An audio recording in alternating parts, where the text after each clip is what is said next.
반갑습니다. 저는 BAS 코리아의 김영훈이라고 합니다. 일본 기업들, 한국 기업들 관련해서요. 특히 한국 국내 기업들의 소프트웨어 기업들의 일본 진출을 지원하고 있는 그런 역할을 하고 있습니다. 오늘 제가 발표드릴 내용은 일본 기업의 클라우드 컴퓨팅 최신 동향 및 도입 사례라는 주제로 말씀을 드리겠습니다. 여러분도 잘 아시겠지만 작년에 일본에 큰 지진이 있지 않았습니까?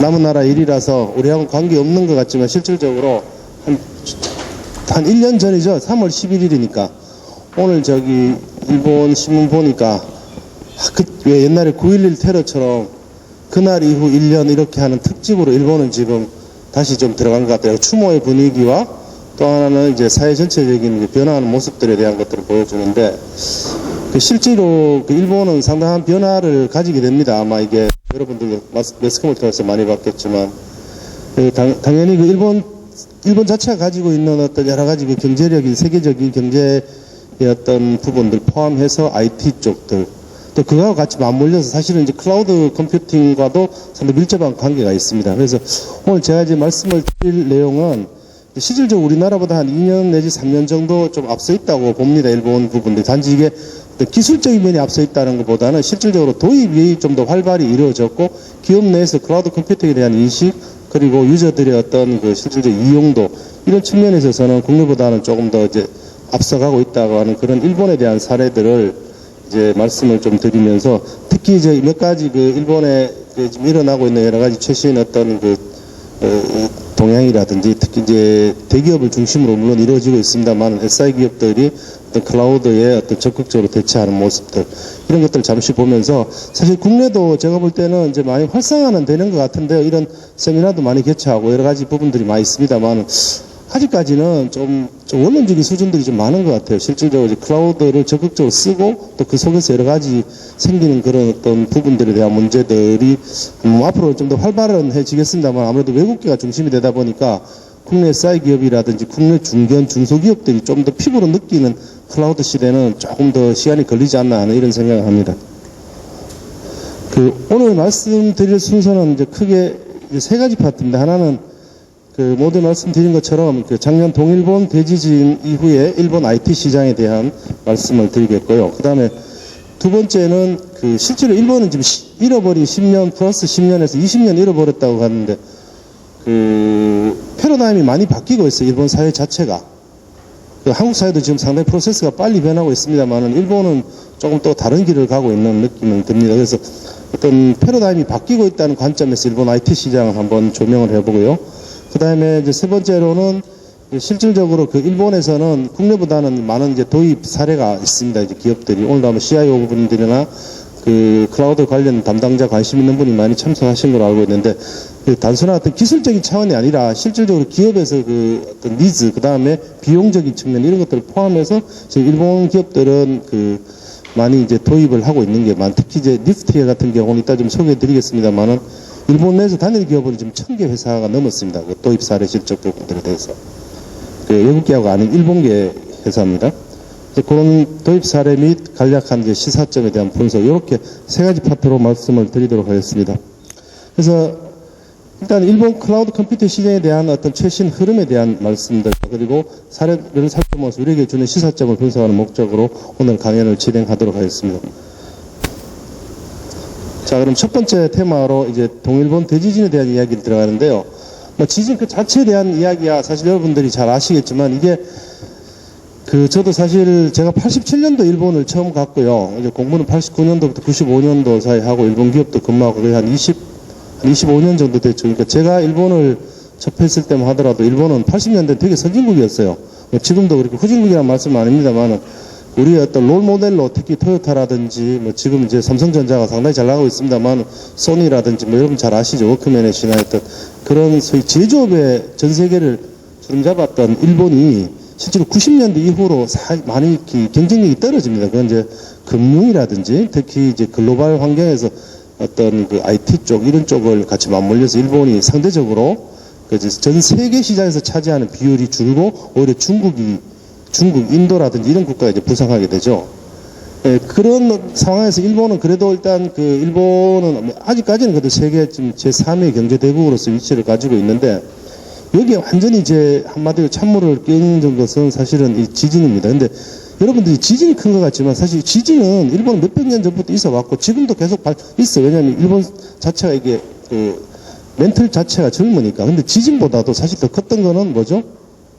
지진 이후에 왔던 쓰나미라고 아시죠? 그죠? 쓰나미라고 하는 게 해일이죠. 그죠? 보통 지진이 오고 해일이 오는 케이스가 있는데 아직 오지 않는 경우가 일반적인데 이게 참 재밌는 게 인류 역사상 30분 만에 오늘 아마 거의 오늘 발표된 게 공식 그 일본 방송에서 19,000명이 넘었답니다. 죽은 사람이 30분 만에 사실 19,000명 살짝 데리고 간 거예요. 바닷물이 왔다가 뭐 그 처참한 상황은 말씀드리기 힘듭니다만은 그러니까 사실은 우리가 남의 일이라고 생각하지만 대부분 이제 70대 80대 노인들이 이렇게 당하게 되신데 그런 쓰나미에다가 그 다음 또 세 번째 온 거는 이건 더 이상 상상하기 힘들었던 거죠. 원자력 발전, 겐바짜라고 하는. 일본은 또 피폭의 경험도 가지고 있어 지금 후쿠시마를 중심으로 했던 이 삼박자라는 표현을 했지만 이 지진에서 왔던 것들이 쓰나미, 그 다음에 그 원자력으로 넘어가면서 사실 작년 한 해 일본은 물론 빨리빨리 복구는 이루어졌습니다만 그 분위기 자체가 거의 뭐 상가 분위기였었어요. 특히 저 동경 중심으로 하는 이쪽 지역은. 제가 사실 나왔던 학교가 토호쿠 대학입니다. 일본에서 별로 알려지지 않은 지역이 동북지방인데, 거기에 중심이 도시가 센다이라는 도시고, 여러분 센다이 많이 들어보셨죠? 오른쪽에 후쿠시마부터 일본에 6개 현이 있는 그 지역인데, 사실 센다이 자체는 그 피해는 없었지만 주로 바닷가 쪽에 가신 분이 많이 이번에 당했는데.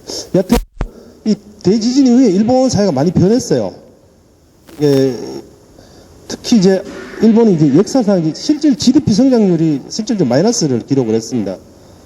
그리고 잘 아시다시피 지금 LP다가 파산 상태고, 소니라든지 전자회사도 지금 적자를 멈지 못하는 상황. 근데 작년에 원래 0.2% 정도 성장을 예측을 했었는데, 실질적으로 뚜껑을 열어보니까 약간의 마이너스입니다. 근데 일본 경제의 마이너스는 우리하고는 좀 달라요. 왜냐하면 일본은 금리 자체가 제로이기 때문에 실제로 성장을 하지 않는 시대고, 물가가 오히려 디플레이션에서 물가가 떨어지고 있으니까, 일본 사회의 어떤 성장률, 우리 국내하고는 좀 다릅니다만은, 여튼 실질 마이너스인데, 올해는 한 2.9% 정도로 일본 내각부에서 전망을, 왜냐하면 작년에 약간의 수축된 것들이 반동 효과들을 통해서 약간의 경제 성장을 그렇게 보고 있답니다. 그쪽 부에서 상당히 큰 것들이 지진 복구 관련 쪽이 큽니다. 그리고 일본 정부의 대부분 재정들이 그쪽으로 지금 투입되고 있는 상황들이고. 여기에 따라 지금 일본 IT 시장도 지금 크게 변화를 하고 있는데요. 하나는, 일본 IDC가 이제 발표하기로는 동일본 대지진의 영향으로 IT 시장 자체의 어떤 성장세도 결국은 하향세로 지금 접어들고 있고, 사실 이건 남 이야기가 아니고 우리도 그렇습니다. 클라우드 환경이 꼭 모든 걸 성장으로 이끄는 건 결코 아니고요. 어떤 그림자 요소들도 분명히 가지고 있기 때문에. 그리고 특히 지자체라든지 주요 기업들은 지금 시급하지 않는 IT 부분들에 대한 예산을 자제하고 있어요. 실질적으로 공격적인 투자는 하지 않는다는 거죠. 그러니까 10년 전에도 그랬었는데 2000년 초에 깜빡 잠시 IT에 대한 투자를 일본 기업은 많이 했었어요. SI들이. 그리고 사실 2000년, 2004, 5년 이후로는 거의 정체 상태에서 원래 2010년 전후에서 한 번 정도 10년 주기로 IT에 대한 투자가 이루어져야 되는 시점인데 이런 대지진을 맞으면서 다시 한 번 더 주춤하게 되는 그런 상황. 그래서 결과적으로는 IT 서비스 시장도 신규 투자가 제한된 채 3년 연속 결국은 하향세를 그리고 있습니다. 단지 이제 올해부터 내년 이제 후년까지는 약간의 이제 성장세는 봅니다. 물론 또다시 지진이라든지 그런 천재지변이 일어나는 거면 이야기 다릅니다만은 기본적으로는 3년 정도 연속의 어떤 하향세 부분에서 탈피하는 그런 시점이 왔지 않나 이렇게 지금 분석을 하고 있습니다. 근데 지금 자세히 보면 일본 IT 시장이 여러 가지 변화를 일으켰어요. 그러니까 국내하고는 조금 다른 상황입니다. 그 부분들이 어떤 것들이냐면 잘 아시겠지만 대지진을 계기로 지금 가장 큰 영향은 역시 일본의 전력 부분들이에요. 아시다시피 기본적으로는 원자를 다 포기를 했습니다. 그리고 거기에 상당 부분 공헌한 사람 중에 한 사람이 소프트뱅크의 손정희 사장이 태양력을 지원하면서 지자체 자기 사재 출연해서 하는 거로 그렇게 이야기 됐어요. 그래서 기본적으로 일본은 장기적으로는 원자력은 포기하는 거로. 그렇기 때문에 전력 부족 현상이 심하고 그쪽 관련 부분들이. 다음 두 번째는 재복구가 빨리 복구를 해야 되니까 국가 제작의 가장 1순위는 피해 지역을 포함한 재복구 쪽 관련 IT 수요입니다. 그냥 뭐 없었던 거 다시 세워야 되고 또 건설적인 것들과 같이 몰리는 부분. 그래서 이제 여기 빨간 걸로 들킨 게 사실 이거 잘 연구해 보면 일본 시장에서 돈 벌 수 있는 찬스가 많이 있어요. 첫 번째는 리스크 관리 쪽이에요. 그러니까 언제 어떻게 될지 모르니까 지금 일본에서도 가장 뜨는 어플 중에 하나가 스마트폰 어플 중에 하나가 뭐 어떤 것 같아요? 뭐 국내는 뭐 오빠 이거 찾아줘 뭐 이런 거 음식물 찾고 하는, 물론 일본도 맛있는 맛집 찾기는 많지만 첫 번째는 지진의 감도를 빨리 알려주는 그런 어플이랍니다. 그러니까 스마트폰에 이렇게 어플 깔아서요. 지진이 오지 않습니까? 아니면 이제 쓰나미가 오면 아 지금 진도 얼마다라는 거, 어느 지역에서 발생했다는 걸 이렇게 자동적으로 감지해 줄 수 있는 그런 어플들. 라는 이야기는 결국 이 소위 지진 이후에 어떤 일본 사회가 겪고 있는 그런 리스크에 대한 부분들. 그 다음 두 번째는 이제 일본도 이렇게 점점 재택근무나 이제 스마트 워크 형태가 나타나니까 원격 근무를 많이 합니다. 특히 이제 병원이나 이런 것들은 이제 환자를 직접 보지 않고, 그러니까 결국은 옛날에는 맨날 병원에 왔는데 이번에는 5번에 오면 4번은 병원 오고 1번은 안 오고 원격 근무하는 이런 형태도 지금 많아요. 그 다음에 재복구. 이쪽 관련 부분들 하나 하고, 또 하나는 지금 2013년까지 지금 전력 문제 때문에 결국은 스마트 미터라든지 또 하나 클라우드 기술을 이용한 스마트 그리드, 그다음 가정 에너지, 결국은 에너지에 관련 쪽 부분들에 대한 것들이 제품화되는 이런 것들이 일본의 지금 전체적인 추세입니다. 부분들에 대해서. 올여름 같은 경우도 작년에도 부채가 많이 팔렸고요. 무슨 이야기 같지만 전력을 아껴야 되니까 부채나 다시 선풍기가 등장하는 시제. 올여름도 엄청 더울 건데 작년 여름에 저도 일본 출장 가서 이게 뭐 시원한 수준이 아니라 거의 실내 온도를 올려놓으니까 올여름도 그런 상황이 아마 재현될 것 같습니다. 올해나 내년까지는. 여튼 이런 부분들에 대한 변화들. 그 다음에 이 결국 이제 기름 문제하고도 관계있습니다만은 이 일본이 지금 데이터 센터 부분들이 실질적인 영향은 별로 없었습니다만은 왜 그 소프트뱅크가 저기 KT하고 손잡고 저 김해의 클라우드 데이터 센터를 여기 짓는 데 투자하기로 합의했냐면 결국은 이제 전력 문제입니다. 비용 부분들을. 그래서 특히 그때 전력은 화력 발전에는 중요라든지 이런 부분들에 대한 연료 부분들에 대한 문제들이 있다. 이런 것들이 지금 큰 일본의 어떤 전체적인 작년 이후에 어떤 IT 시장의 그런 변화의 흐름입니다. 반대로 이 몇 가지가 이제 이슈가 되고 있고 또 소위 말해서 뜨고 있고 돈이 되는 그런 몇 가지의 테마나 분야가 있습니다. 그게 지금 빨간 줄로 꺼낸 이야기입니다만 주로 BCP, 이게 이제 사업 연속성 계획이라는 거지, 이제 결국은. 그 다음에 재복구 관련 IT 수요 중에서 특히 이제 이 클라우드 아시죠, 여러분들? 그 전기는 나갔는데 SNS를 써서 트위터나 아니면 저기 페이스북, 또 일본은 믹시라는 서비스를 많이 있는데만 그건 SNS가 작년에 그 지진 이후에 효과를 발휘했다는 그런 이야기들. 여기 SNS 이야기다. 그 다음에 웹이라든지 아니면 비디오를 쓰는 비디오 회의라든지 이런 부분들의 어떤 테마들이 부상화 있고 그쪽 관련된 소프트웨어라든지 그쪽 관련된 서비스들은 많이 활발합니다. 거기에 상당한 이유 중 하나는 일본 역시 지자체는 이쪽에 대한 재정이 이쪽 재복구 쪽에 아마 우선적으로 투입되고 특히 올해 내년 같은 경우가 아마 일본의 조건부 채권이라고 해서 돈을 먼저 집행하지 않고 재복구 쪽에 뛰어들었던 일이 마무리가 되면 나중에 그 채권을 현금으로 바꿔주는 그런 형태로 지금 정부에서는 하고 있고, 지금 한국 기업 중에 가장 그 큰 수혜를 보고 있는 기업들은 여기 말씀드리면 하지만 주로 그 글라스올이라든지 그 일본의 가설주택이라고 아주 집 짓는데 한 7만 채를 지어야 되는데 일본 재료는 3만 채 정도밖에 못 짓는데, 그래서 국내 재료들 중에서는 이제 뭐 몇 개 유명한 회사들이 그쪽 시장에서 지금 거의 뭐 수요를 감당할 정도로 공급이 딸리는 그런 추세랍니다. 여튼 이런 쪽 관련한 IT 이슈나 분야가 뜨고 있다는 것을 말씀을 드리겠습니다.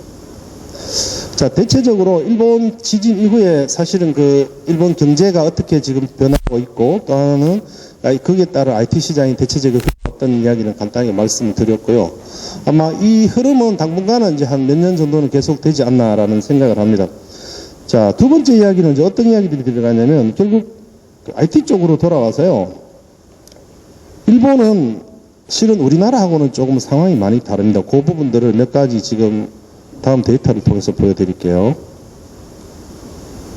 자, 패러다임이 바뀌는 부분 중에 이걸 한번 보시면 국내도 지금 코엑스나 이런 쪽에 가면 전시회를 많이 하지만 사실 이게 뭐 후지츠라든지 소프트뱅크 이게 일본의 클라우드 전시회예요. IT 클라우드 컴퓨팅 재팬이라는 전시회인데 이쪽이 좀 잘렸네요. 하여튼 좁은 공간에 상당히 많은 사람들을 보시게 될 겁니다. 그래서 몇 가지 사진들은 도쿄 빅사이트와 마쿠아리에서 진행되는 클라우드에 관련 부분들인데 이게 되게 몇 명 정도 들어갈 것 같아요. 여기 보시면 몇 개 클라이드 사진입니다만은 그 클라우드 전시에서 사상 유례가 없이 사람들이 지금 계속 오고 있습니다. 지금 원래 지금 5월 달에 지금 3회째인데 실제로 일본에서 지금 2년 전부터 이 클라우드 전시회를 했었어요. 그 작년에 제가 지금 국내 창단단을 갔던 여기가 동경 빅사이트인데 들어갈 입구적인데 한번 쭉 보세요. 작년 5월 달에 사진인데 지진 이후에 일본에 여러 가지 변화했던 부분들에 대한 이야기들요. 빨리 들어갑니다. 아마 낯익은 회사들이 막 보일 거예요. 여기 이제 아마존이라든지, 아까 MS, 그 다음 사우스 쪽 중소기업들, 그 다음에 클라우드 호스팅 중 구글이나 앱, 그 다음에 salesforce.com 재팬. 이 보시면, 그냥 단순한 전시회에서도 부스를 관람하기보다는 부스를 보면서 신제품들을 보고 사람들에게 설명을 하고 실질적으로 상담이 이루어지고 하는 그런 현장들입니다. 무슨 얘기냐면,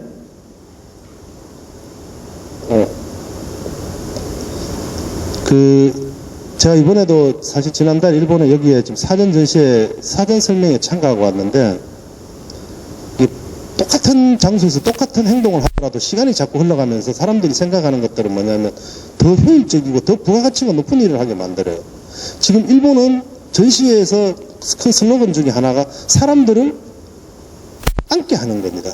그러니까 자기 부스에 앉아서 충분한 설명을 듣고 상담을 하게 만들어요. 대부분 여기 가보시면 그 준비가 안 된 상태에서 가서 자료 몇 개 보고 이렇게 둘러보고 전시회에 참가 오는 케이스가 많죠. 어느 부스에 뭐 있더라라는 식의. 근데 이 클라우드 같은 경우는 지금 재작년부터 일본의 사전 어포인트먼트 시스템이라고 해서 사전에 어떤 기업이 나오고 어떤 서비스가 이루어진다는 것들을 미리 줘서 미리 그 현장에서 담당자하고 상담을 하고 필요한 유저가 필요로 한 것들을 바로 지원해 줄 수 있는까지 그리고 그 다음에 연결되는 형태로 많이 이제 컨벤션 사업들이 많이 발전이 되고 있어요. 그게 최근 국내하고는 제가 볼 때 조금 약간 벌어지는 양상들이 좀 다른 게 실질적으로 많은 기업들이 여기에 3만 명에서 15만 명 정도가 참가를 하는데 일본 전역에서 많은 제품들이나 서비스들을 여기에서 많이 구매를 이루어집니다. 이 클라우드 서비스들. 그러니까 직원이 내가 30명 있는 회사에서 30명 분의 아이디를 이쪽에서 듣고 실질적인 서비스를 사는 그런 형태들이 많이 이루어집니다. 자, 일단 몇 가지 이제 동영상들을 보셨는데 일본의 지금 클라우드 컴퓨팅 관련된 시장 현황을 간단하게 살펴보도록 하겠습니다. 첫 번째는 일본은 지금 클라우드 컴퓨팅은 지금 본격적인 성장기라고 보고 있습니다. 그래서 작년 같은 경우는 다른 어떤 산업이 거의 정체를 보이는데도 불구하고 클라우드 컴퓨팅 같은 경우는 약 한 45% 정도, 45.9%가 성장하고 2015년도는 지금 2010년 기준으로 한 5.6배인 약 한 2,550억에 우리 돈으로 한 4조 원 정도의 시장을 IDC 예측하고 그 가운데서도 클라우드 컴퓨팅 소프트웨어 시장 같은 경우는 퍼블릭은 2,254억 엔, 그 다음 프라이빗 같은 경우는 2,700억 엔. 좀 전에도 마이크로소프트나 아니면 VM에서도 이야기했죠. 실질적으로 일본 같은 경우 이제 거래가 이루어지는 그런 것들이 상당히 데이터들이 많이 우리보다 훨씬 더 정교하게 많이 다루기 때문에 물론 뭐 예상치가 다 그렇게 맞아 떨어지진 않습니다만 상당 부분은 예상치에 근접한 숫자로 실질적으로 나타납니다. 그래서 이 클라우드 컴퓨팅에 관련된 부분들은 이제 상당 부분 이제 활황기를 맞고 있다라고 이렇게 말씀드릴 수가 있겠습니다. 또 하나 이제 보시면요, 작년 12월 달에 일본의 야노 경제연구소라는 곳이 있는데 여기서 지금 몇 가지 앙케이트를 조사를 했었어요. 그러니까 일본에 있는 대기업들, 중소기업, 그 다음에 일본 단체, 그 다음에 공공기관, 공적기관을 대상으로 클라우드 컴퓨팅에 대한 관심과 이용률에 대한 조사를 실시했는데 여기 이제 밑에 있는 데이터들이 좀 작아서 잘 안 보입니다만은 포인트는 이런 내용입니다. 결국 뭐냐면 잘 보세요. 국내도 아마 이런 형태로 지금 진행이 될 수밖에 없는 상황일 건데 요 그래프에 관련된 첫 번째는 두 가지를 물었어요. 하나는 뭐냐면 자사 클라우드에 대한 관심이나 이용률, 그러니까 스스로 자기들이 클라우드를 구축하겠느냐 이렇게 물었을 때는 대부분의 기업들은 여기 보시면 지금 실질적으로 자기가 구축하겠다라고 하는 확률들은 그렇게 높지 않습니다. 특히 기업 규모가 작으면 작을수록 그런 쪽에 비용을 쓰지 않는다는 거죠. 그리고 예를 들어서 IT 벤더들, 그러니까 전문적인 클라우드를 제공하고 있는, 예를 들어서 클라우드는 크게 IaaS, 인프라를 제공하는 거, 파스, 플랫폼을 제공하는 거, 사스, 이런 쪽을 제공하는 그런 형태를 쓰겠다라는 쪽 부분들에 대해서는 실질적으로 지금 쓰고 있다, 검토 중이라는 회답들이 상대적으로 높게 나타나는 거죠. 그 매출이 큰 회사에 있는 경우는 프라이빗 클라우드 이용 또는 IT 벤더에 대한 IaaS나 파스에 대한 관심, 그리고 검토 중인 회답이 높게, 그러니까 규모가 클수록 자기 걸 가져서 구축하겠다는 측면이고, 중견 이하의 작은 기업들, 원래 이 클라우드 자체가 사실 대기업을 우선적으로 하기보다는 미국에서 출발할 때는 스타트업 기업이라든지, 미국에 이제 벤처, 실리콘밸리에 벤처가 많으니까, 그러니까 처음에 기업들을 스타트업을 시켰는데 자기가 굳이 그걸 다 굳이 갈 필요가 없잖아요. 그래서 클라우드에서 이용을 한다든지, 또 하나는 소위 이제 스몰 앤 미디엄 사이즈의 중견 기업 수준에서 원래 본업이 IT가 아닌 회사들이 대부분이잖아요. 거기에 뭐 IT 인력들 굳이 돈 주고 사고 IT 인력을 가질 필요가 없었다고 생각을 하기 때문에 그런 쪽을 사실 일부 아웃소싱 형태로 서비스 형태로 받기 위해서 미국에서 출발을 했었고, 일본 역시 우리보다는 훨씬 더 중소기업이나 이 중견기업의 층이 두껍습니다. 우리보다는. 우리가 사실 지금 대기업 몇 개를 제외하고 나머지는 클라우드를 이용할 만큼의 자금 여력을 가지고 있는 회사들이 많지 않아요. 지금 사실 우리가 확실히 이제 보급이 안 되는 가장 큰 이유 중에 하나도 팔고 싶은 쪽의 책은 많은데 비해서 실제로 클라우드를 다만 월 500만, 월 50만이라도 서비스로 구매하려는 층이 그렇게 많지 않다는 그런 부분들에 대한 문제도 있어요. 거기에 비해서 상대적으로 일본은 이 중견 이하의 기업들은 사스에 대한 이용률을 꽤 가지고 있다라는 것들이죠. 사스. 그러니까 왜 사스라는 것 자체는 결국 소프트웨어라는 업무로 어플리케이션을 써서, 일본은 지금 어플리케이션이라는 표현을 더 많이 씁니다. 그 사스라는 표현, 소프트웨어라는 것보다는 어플리케이션 에즈 서비스라고 해서 AS라고도 이야기를 하더라고요. 여튼 야노의 경제연구소에서 나왔던 최신의 자료를 보면 결국 일본도 이렇게 퍼져는 가고 있습니다만 어떤 이 도입 자체가 결국은 대기업에서 중견기업으로 이렇게 이제 퍼져 나가는 그런 과정들에 이제 IaaS나 아니면 파스나 이런 쪽은 주로 좀 규모가 있는 일본의 SI 중심으로 아니면 특화된 그런 기업들 대해서 도입이 빠르고, 중소기업 이하의 기업의, 중소규모의 이하의 기업은 역시 사스 쪽에 대한 도입이 빠르다. 그런 이야기가 되겠습니다. 자, 그 다음에는 지금 몇 가지 제공하고 있는 기업별 사례들이란데, 요거는 제가 한번 들어가 보도록 하겠습니다. 일본에 이 클라우드 전문 포털 사이트가 있어요. 이름이 재밌죠? 클라우드입니다. 근데 클라우드가 되게 복잡하다는 이야기인 것 같은데, 한번 인터넷으로 연결을 하면 들어가면 여기 재미있는 게 보시면요. 역시 클라우드는 구름을 의미하기 때문에 이렇게 구름이 많이 나오는 것 같습니다. 지금 이게 지금 클라우드.net이라는 사이트인데, 여기 보시면 클라우드의 비교, 클라우드 기업은 일단 클라우드 기업을 클릭을 해보시면 여기에 지금 국내 기업이라는 건 일본 기업은 지금 55개사가 등록이 되어 있습니다. 여기 보시면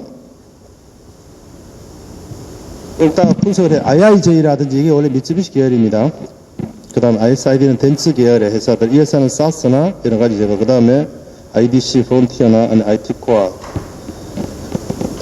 쭉 내려보시면 여러분들 이름 들어본 이토츠가 가지고 있는 건 IaaS나 사스나 이걸 가지고 있고, 그 다음에 NEC 아시죠? NRI는 노무라를 이야기합니다. NEC, NTT 데이터, 일본에서 가장 큰 전신전화 공사죠. 그 다음에 칸사이 전력, KDDI, 그 다음에 사이버 중에 유명한 쿄세라는 여러분 혹시 들어보셨는지 모르겠지만, GMO는 일본의 유명한 인터넷 프로바이더입니다. 그 다음 CSK는 SI 쪽에서 사는 회사도, 신일철 의료와 같은 포스코 데이터 같은 그런 회사입니다. 그 다음 스미쇼, 이거는 스미모토 상사고, 소프트뱅크 텔레콤, 덴츠, 그 다음 덴츠 국사이, 그 다음에 리프트, 이 일본의 대표적인 클라우드 부분들이고, 그 다음 일본 정보, 일본 유니시스, 히다치, 후지츠. 일본에서는 근데 후지츠가 제일 잘 나가고 있답니다. 클라우드 쪽은. 지난주에도, 지난달에 후지츠 담당자 만났는데, 일단, 후지츠가 제일 지금 돈도 많이 투자하고 있고, 클라우드 부분에 있어서는. 여튼, 보셨죠? 뭐, 이건 지금 리얼 데이터니까요. 55개의 크고 작은, 그 대부분 다 이게 대기업들 이상입니다. 대기업의 아야스를 포함한 파스와 사스를, 이게 지금 외국계가 아니고요. 그 다음에 여기 해외라는 게 이게 소위 말한 일본에서 서비스되고 있는 해외 업체.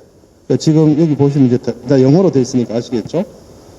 약 35개사. 여기는 당연히 여기 바이두나 또 델, 그 다음 시트릭스, EMC, 뭐 구글 이름만 들어도 다 아는 소위 글로벌 다국적 외국계들이죠. IBM이라든지, 인텔, 그 다음 마이크로소프트, 그 다음에 뭐 노벨이나 여튼 약 한 80개에서 90개. 물론 여기에는 지금 음성해서 올려놓은 거니까 그 클라우드에 대한 여러 가지 정보들을 바로 여기 클릭하시면 실질적으로 다 들어갈 수 있습니다. 일본어로 이런 서비스에 대한 가격이 나올 수 있고, 이 클라우드를 가격 대비 비교도 할 수 있는 시스템이 있어요. 예를 들어서 EC 사이트 이용 환경을 하는 데 있어서는 뭐 회선을 100만 개 쓰는데 70기가를 쓰는데, 예를 들어서 가격대는 제공 회사에 따라서 아마존은 약 24,000엔, 아마존요.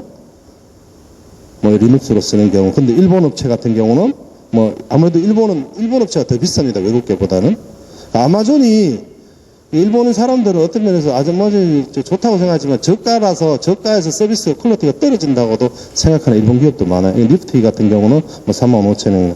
여튼 한눈에 이렇게 잘 정리가 돼 있죠. 쉽게 말해서 클라우드 부분들에 대해서. 그래서 이 사이트는 지금 무엇을 말해주고 있냐면, 해외 일본에 대한 여러 가지 클라우드에 대한 소개와 기업에 대한 소개와 비교를 해주고, 거기에 대한 관련 세미나 이벤트 공지를 하는 사이트가 있습니다. 뭐 필요하시면 여러분들 직접 가셔서, 요즘은 구글 번역을 활용하면 한 80%에서 90% 정도는 알고. 그 다음에 또 하나는 이제 일본의 클라우드 전문 미디어가 있습니다. 일본 경제신문사에서 운영하는 IT 미디어 쪽이고, 여기에는 참 재밌는 게 여기까지만 볼게요. 여기는 진짜 파스나 사스를 아예 아까 전에는 회사별로 분류를 했는데, 지금은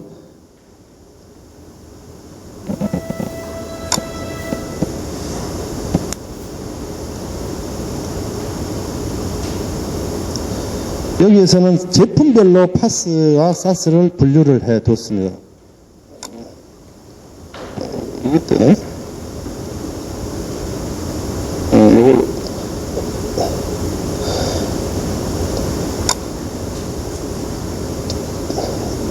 이 사이트에 들어가면서 이쪽을 막아버립니다. 여튼,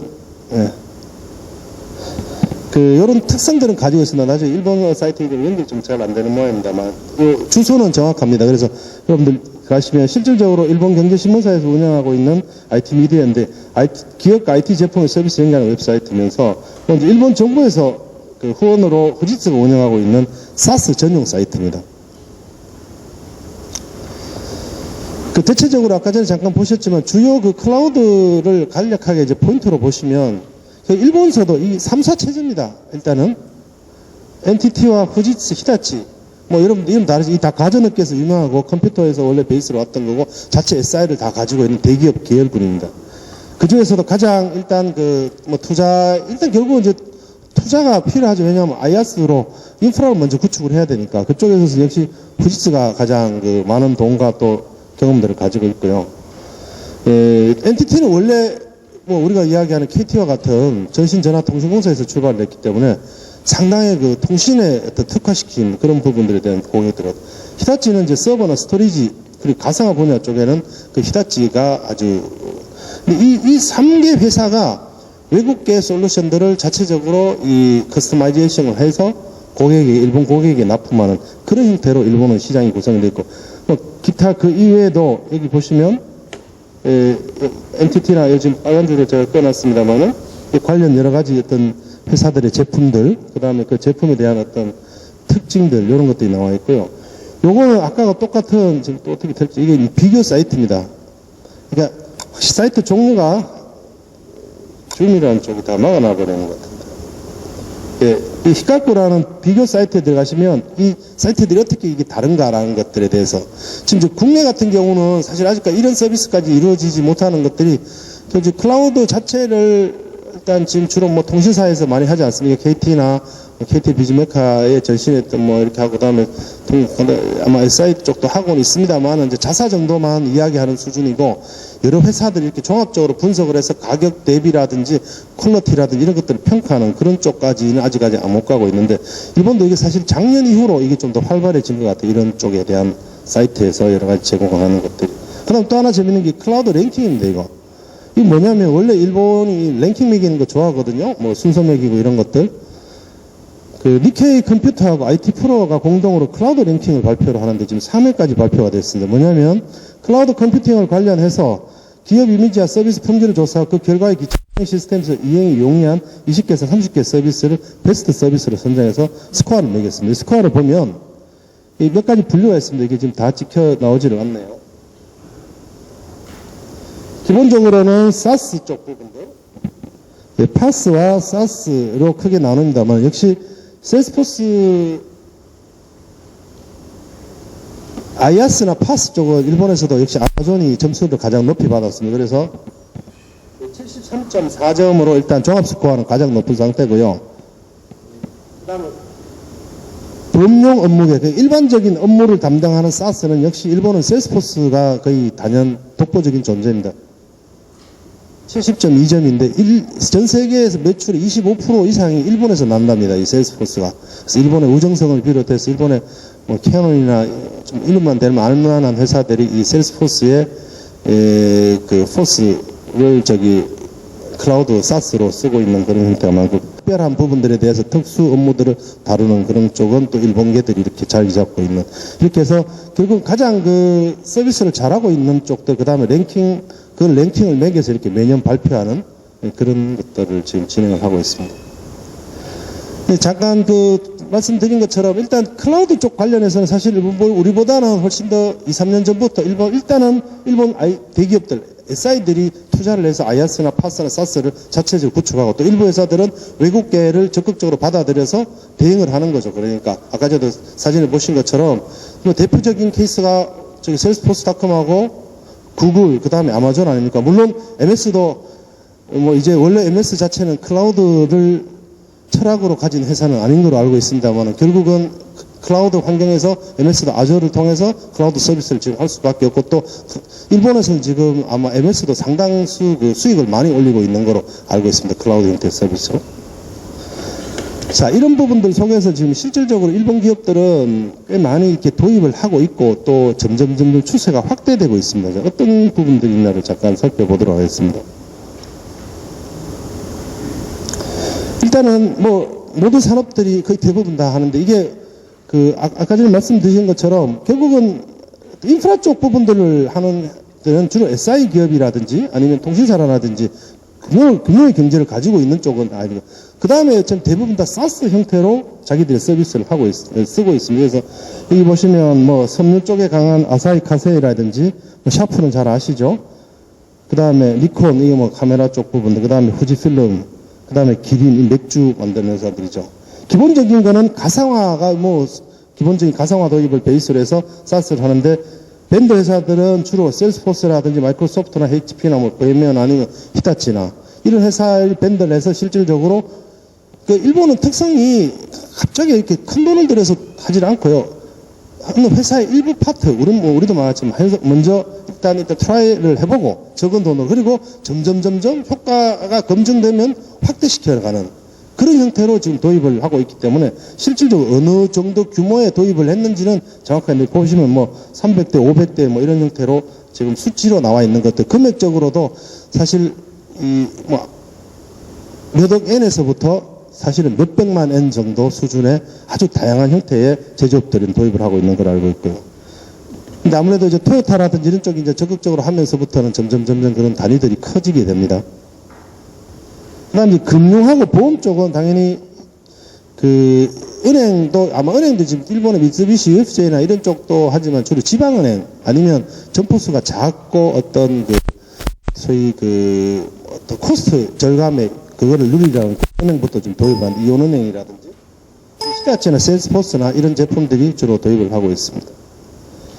그 다음에 이제 정보통신 IT 부문의 쪽과 그 다음에 이제 지자체, 지방자치체는 코후라든지 아니면 후지, 그러니까 일본 지역의 어떤 중소기업들, 중소지자체들이 이걸 지금 도입을 하고 있고, 그 다음에 대학교 교육기관들, 그다음 유통, 여러 가지 분야를 하고 있습니다. 이제 각 회사별로 보시면 나중에 이건 한번 보십시오. 후지필름이나 아마 일본 통운에 특히 여기에 지금 IIJ가 한 400개에서 500개, 그 다음에 리프트가 한 1000개 정도 회사를 도입한 사례를 여기 쭉 적어놨습니다. 그러니까 도입 전에 여러 가지 주로 인터뷰 형식입니다, 이게. 그리고 기업의 어떤 비밀적인 내용들은 대부분 다 지워버리는 그런 형태인데, 이 사이트를 들어가시면 자기들이 왜 이걸 도입을 하게 됐고, 실질적으로 어떤 서비스를 도입을 했고 하는 것들을 주로 핵심 담당자들의 인터뷰를 통해서 하는 거고, SID 같은 경우는 해외 솔루션들을 일본 내에 어떤 전개시키는, 특히 셀스포스닷컴이나 아니면 아마존 이런 것들을 지금 일본에서 유통하고 있는 총판업체가 ISID가 되겠습니다.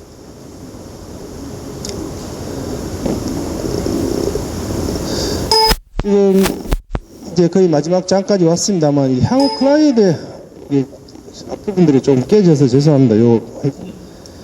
지금 클라우드들은 국내도 지금 본격적으로 확산이 되고 있습니다. 근데 제가 볼 때는 작년보다는 올해가 훨씬 더 빠른 속도로 이제 진행이 지금 되고 있는 걸로 알고 있는데요. 실질적으로 우리 개인들은 한번 사용을 하고 있습니다. 대부분 구글 이메일이라든지 아니면 부분적으로는 지금 아마존. 그래서 이 개인들은 지금 구글 웹 오피스나 이런 쪽으로 해서 지금 저도 당연히 지메일을 쓰는 것들 자체가 기본적으로 클라우드 환경에 노출되어 있고, 대부분 아이폰이나 아니면 이 스마트폰이나 패드를 통해서 대부분 받게 되어 있는 그런 쪽이고요. 그 다음에 셀스포스닷컴 이제 향후 아까 말씀드린 대로 기업의 업무 시스템 쪽에 대한 연동되는 것들인데, 결국 개인과 중소기업, 대기업 이런 것들이 이렇게 확산이 된 과정에서 각각의 역할은 역시 구글과 아마존, 그 다음에 셀스포스인데, 여기 보시면 이제 시큐리티의 어떤 시큐리티 자체가 그렇게 엄격하게 다루는 회사에서는 도입이 늦습니다. 그러니까 상대적으로 기업 규모가 좀 작고, 시큐리티 정책이 까다롭지 않은 기업부터 먼저 도입을 하는 그런 수순을 보이고, 사실 조금 전에 우리 백승주 차장님이 좋은 강연 해주셨습니다만, 국내에서 제가 볼 때는 MS 역할이 절대적으로 클 것 같습니다.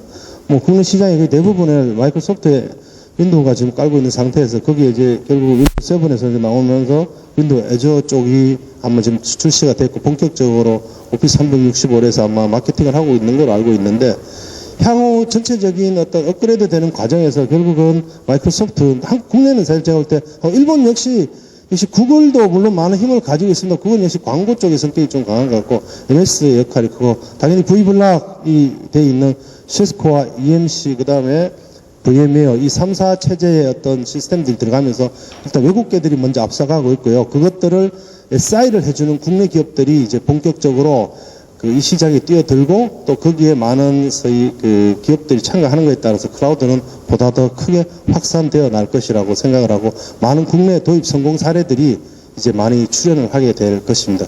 또 한편 거기에 사실은 이제 빛과 그림자가 있듯이 조금은 이제 어두운 부분들도 없잖아. 어둡다는 표현이 좀 이상합니다만 좀 부작용도 분명히 나올 수는 있을 것 같습니다. 무슨 이야기냐면, 제가 작년부터 일본 기업들하고 지금 SI의 담당자들하고 이야기를 하면서 느끼는 거는, 지금 50몇 개 있죠, 일본에. 저기 앞으로 3년 안이나 3년이나 5년 안에 작게는 5개, 크게 많아 한 10개 정도도 추격이 된답니다. 무슨 이야기냐면, 추중국 시대 끝나고 몇 개의 클라우드로 다 집약이 될 가능성이 높습니다. 일본 역시. 그래서 결국 국내도 어떤 대규모의 인프라 쪽을 제공하면서 거기에 소비자들을, 그러니까 유저들을 많이 가지고 있지 않는 기업들은 살아남기 힘든 그런 구조가 될 것이고, 거기에서 현명한 유저들은 보다 더 효율적으로 효과적으로 저비용으로 클라우드를 사용하는 그런 사례가 많이 나오지 않나 하는 생각이 듭니다. 시간 관계상 제가 조금 늦게 좀 출발을 시작을 했으니까 이 정도로 강의는 마치고, 마지막으로 여기 보시면 마지막 장에 이게 아까 전에 말씀드린 KT하고 소프트뱅크에 대한 이야기고요. 그 다음에 이건 주요 웹사이트고, 이게 스마트폰에 관련된, 일본도 지금 이 스마트폰 시장이 우리보다 보급이 좀 늦습니다. 그래서 여러 가지 기업군의 조합에 대한 자료를 참고죠. 그 다음에 또 하나 무시 못하는 게 태블릿 시장입니다. 태블릿 시장은 2015년에 15배 지금 규모로 성장한다고 이 작년에 나왔던 거.